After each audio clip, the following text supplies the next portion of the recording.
just discussed interest rate easing cycles and the impact on bonds. What about equities? Let's get more on that. And a quick wrap of today's action on the TSX. We're joined by Bloomberg's Stephanie Hughes. Stephanie, always great to see you.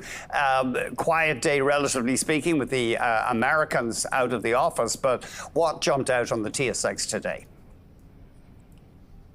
Hey, Andy. Yeah, quiet day in the U.S., but us Canadians still have to work. So the TSX did trade at least 0.5% lower today, extending weeks of underperformance for the composite index. And while it really hasn't been the best month for the TSX, some market strategists like BMO's Brian Belsky argued in a note this week that after the beginning of rate easing cycles, they tend to see this as a strong positive catalyst for the TSX, further arguing that after the first rate cut, it only takes about 12 months for double-digit gains in the TSX.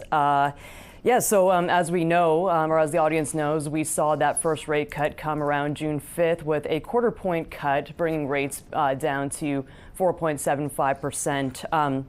Now, that's not really a massive drop in borrowing costs, and it was largely priced in and expected by the markets. But some business leaders that I've spoken to in recent months say that this is why we didn't really see a massive market reaction there. So for anyone expecting a big rate cut or this rapid move to either lower rate or rapidly lower rates or pre-pandemic levels, they might be a bit disappointed because the central bank released its summary of deliberations today, suggesting that policymakers are expecting a gradual return to lower rates and that they would be taking every decision meeting by meeting.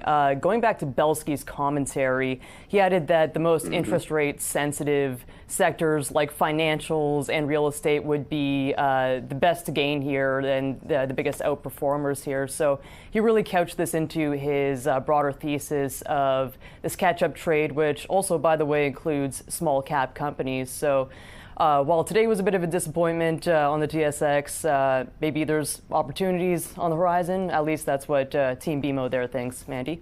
Stephanie, thank you very much indeed. Bloomberg's Stephanie Hughes.